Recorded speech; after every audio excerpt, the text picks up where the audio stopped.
In 1917, a copper company rounded up Greek immigrants at gunpoint and deported them inside America.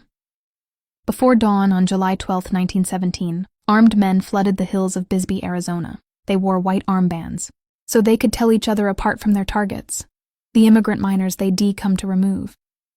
Greek men were dragged from their beds, pulled out of boarding houses, marched at gunpoint down the streets of a town they had helped build with their own hands. Bisbee was copper country.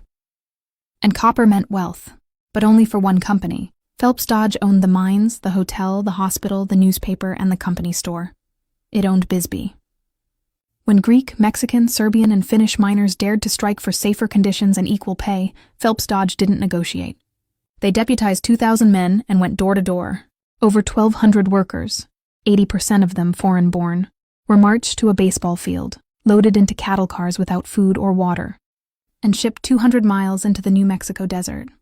In 112-degree heat, for 16 hours, they were dumped in the desert and told, never come back. A presidential commission later called it wholly illegal and without authority in law. Not one person was ever prosecuted. The Greek miners who had crossed an ocean to build a life in America, who drilled copper out of the earth in 100-degree tunnels, lost their jobs, their homes, and their community overnight. Because a corporation decided their lives were worth less than an uninterrupted copper supply. Their names are in the Army's census records, sitting in the Arizona State Archives. Most Americans have never heard of them. Now you have.